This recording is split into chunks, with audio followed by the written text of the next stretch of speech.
bom dia, como vocês estão? Olha, o Café com Palavras de hoje vem com uma xicrinha de café, olha isso aqui,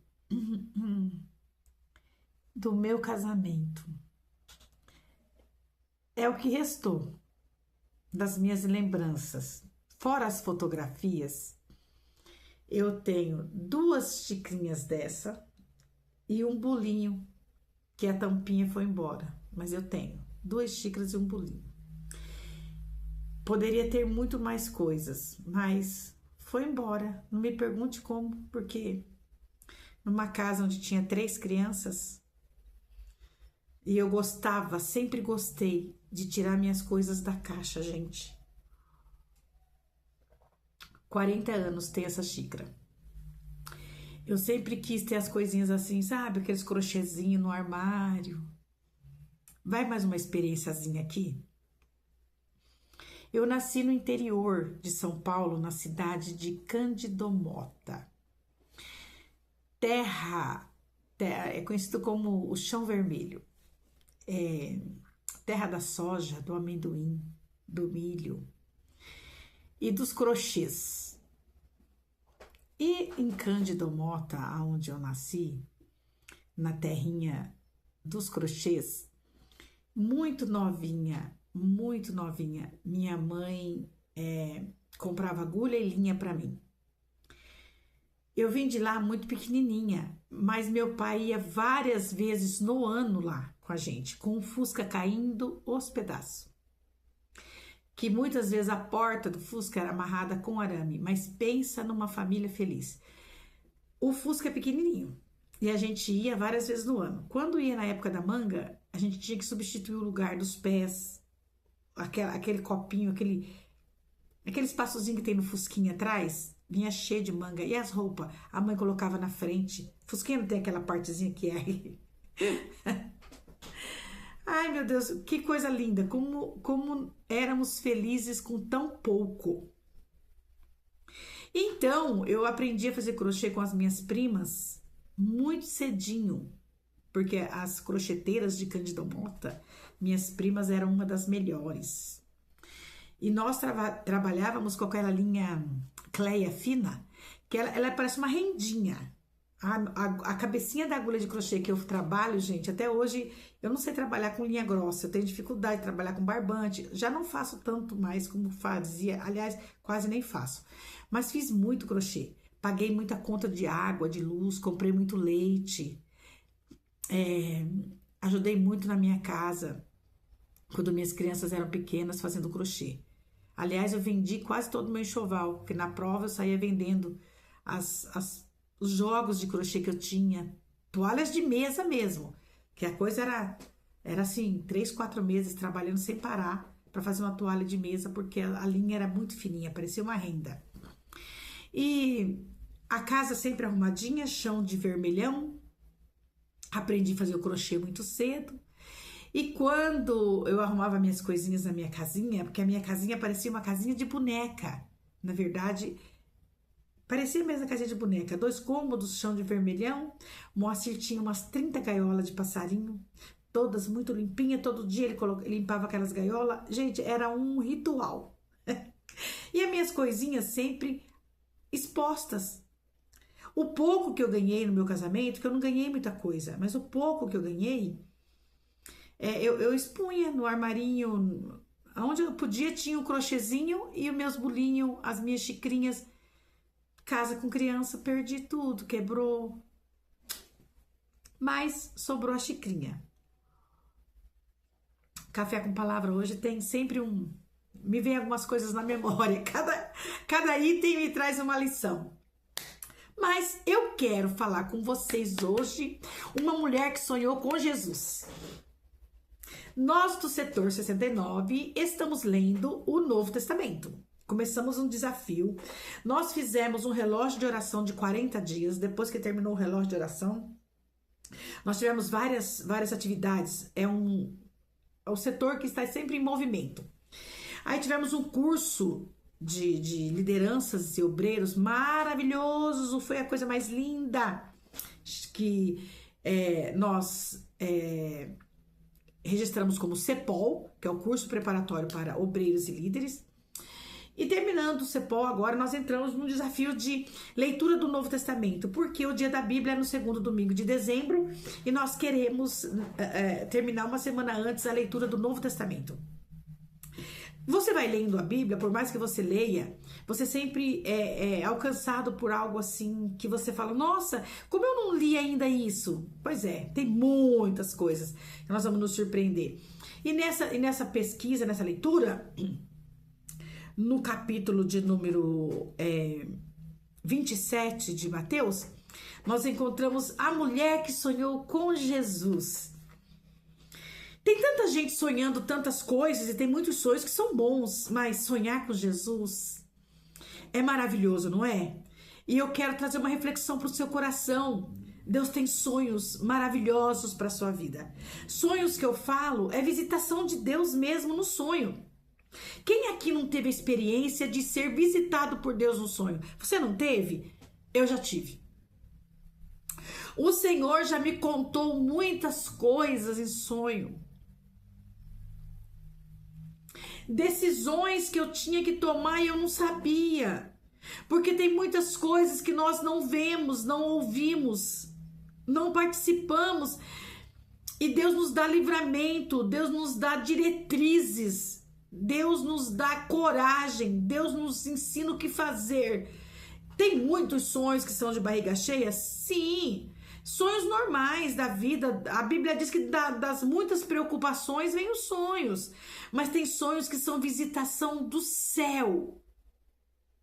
E eu já tive muitas experiências disso e nisso. E essa mulher teve um sonho extraordinário. É sobre essa mulher que sonhou com Jesus que eu quero falar com vocês. Está no capítulo 27 de Mateus. Deixa eu ver qual versículo que nós vamos começar a ler, para não ler muito, sabe? Eu vou ler o versículo 11 em diante, tá? Quando Jesus foi levado a Pilatos logo após o suicídio de Judas, o traidor, o texto vai falar dessa passagem da mulher que sonhou com Jesus.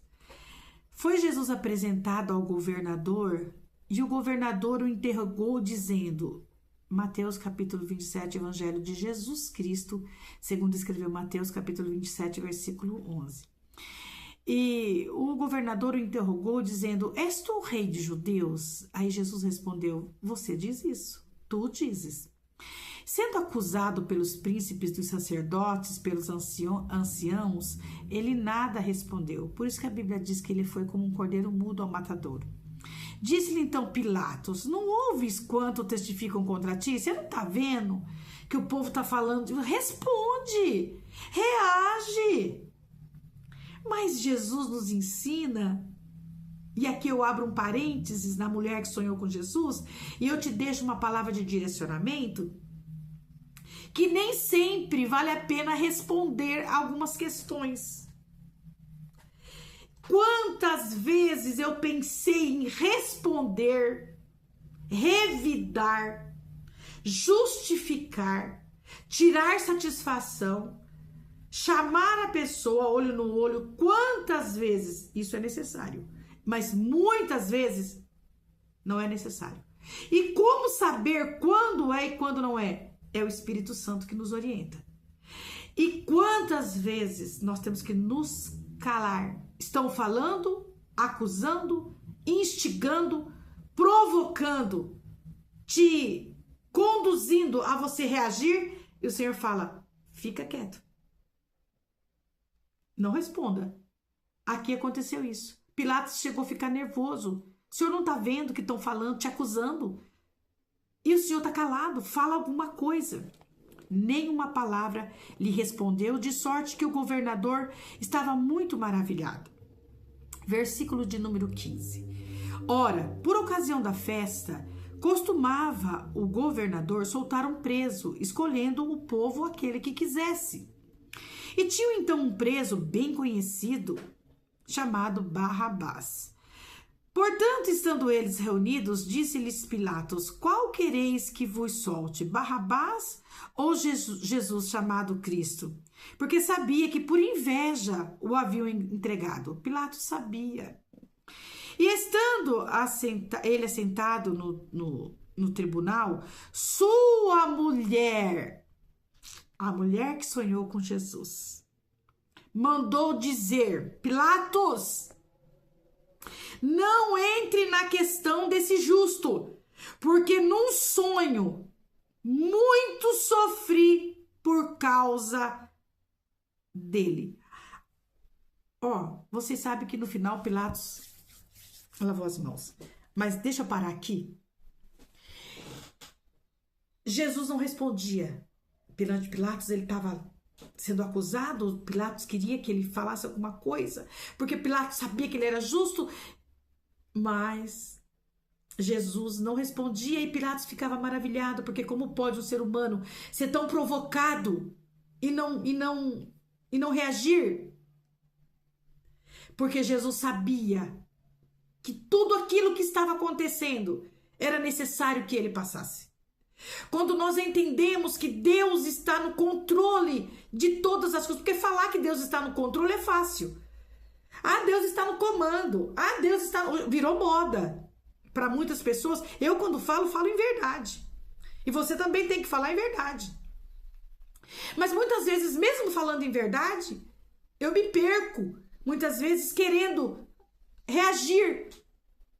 Mas quando nós entendemos pelo Espírito de Deus, porque humanamente falando, nós não temos condições de entender essas coisas, a nossa carne reage.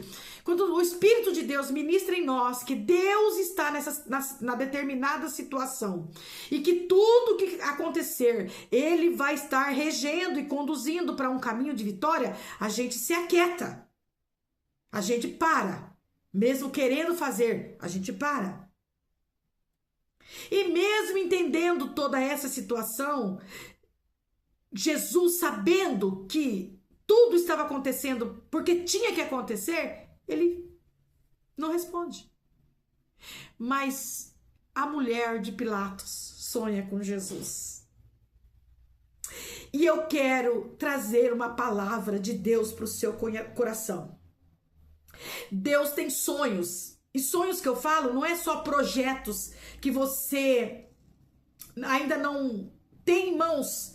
Porque sonhos são coisas que, quando nós falamos de sonhos, nós direcionamos a coisas, momentos que nós ainda não vivemos. E que muitos deles estão longe da nossa condição de vê-los realizados. Mas aqui eu tô falando de sonho literal de Jesus, de direção de Jesus, de orientação de Jesus. Eu quero te dizer que Jesus tem sonho, o Espírito Santo tem revelações para sua vida. Tem direção para sua vida. Tem condução para sua vida. Sonha com Jesus? Sonha. Deus tem sonhos para você. Aquela mulher sonhou. Que coisa linda. Quem foi a mulher de Pilatos? O nome dela? Não sei. O que ela sonhou? Não sei. Só sei que ela falou: eu sofri muito essa noite por ele. Não põe tua mão. Ele é inocente. Não entre nessa briga. Não põe a mão. Não põe a mão. Não entre nessa guerra, que essa guerra não é nossa. Esse homem, ele é inocente. Sofri muito por causa dele. Não entre, Pilatos, nessa questão. E aí, a gente aprende de uma forma tão linda e tão gloriosa que existe um Deus que cuida de nós de uma forma extraordinária. A mulher que sonhou com Jesus foi orientada por ele para que o seu marido não comprasse uma briga injusta. Tem coisas que chegam para nós que você olha assim de primeiro momento, você fala: não, isso não é verdade. Eu vou comprar essa briga. Tem briga que não se compra, porque a pessoa que está em questão é inocente. E como saber disso? Sonhando com Jesus, tendo sonhos de Jesus, recebendo de Jesus a revelação certa. Essa mulher teve um sonho extraordinário. Não entre nessas questões. Não entra, Pilatos, porque muito sofri por causa dele. É certo que Eclesiastes capítulo 5 vai falar que das muitas preocupações a gente tem sonhos. É verdade, é verdade. A vaidade em muitos dos nossos sonhos, porque a nossa mente ela vai se sobrecarregando, mas teve muitas revelações de Deus, muitos acontecimentos na Bíblia, que foi através de sonho que Deus deu a direção. Gideão teve sonhos de direcionamento por Deus. Teve muitos homens na Bíblia. A Bíblia conta de muitas pessoas importantes que tiveram sonhos. O Jacó teve um sonho profético com uma escada, onde anjos subiam e desciam naquela escada. É a Bíblia que diz. Aquela escada que ligava o céu à terra. E anjos desciam por ela. Gênesis 37, versículo 5 ao 19. José chegou a ser apelidado do sonhador. Vocês lembram desse texto? Seus irmãos chamaram ele de sonhador. Pela grande intensidade que Deus falava com ele através dos sonhos. Pois é. Entretanto, no final, os sonhos de José foram verdadeiros. E quantos exemplos? Agora minha mente cansada não consegue lembrar. Não consegue lembrar. Mas o José em Mateus, vocês lembram do texto de José? Mateus capítulo 1, versículo 20? Quando ele está pensando que Maria fez alguma coisa errada, aí o Senhor fala com ele em sonho e entrega uma mensagem riquíssima. Receba de Deus revelação do céu. Receba de Deus orientação para errar menos, para fazer a coisa certa, para receber conforto, para receber direção. Nós não sabemos o nome dessa mulher que sonhou com Jesus, mas sabemos que foi um sonho extraordinário, que trouxe para ela a convicção e a certeza de que Jesus era inocente em tudo aquilo que estava acontecendo. Jesus não padeceu, não sofreu, mesmo ela recebendo a revelação? Não, ele teve que passar. Mas as mãos deles foram limpas de um sangue inocente, porque ela teve do céu uma visitação. Deus tem ministrações e visitações do céu para a sua vida. Chame por ele, peça por ele, busque por ele. Peça a ele que fale com você nos sonhos, porque é promessa do Senhor que nos últimos dias ele derramaria do seu espírito sobre toda a carne e aconteceriam sonhos e visões. Essa promessa é para mim, essa promessa é para você, essa promessa é para nós. Tenha uma ótima semana, abençoada por Deus, e acredite que Deus tem sonhos de direcionamento para a sua vida. Deus te abençoe, um abraço forte. Fica com Deus. Um beijo no coração de vocês. Deus falou com você? Compartilha.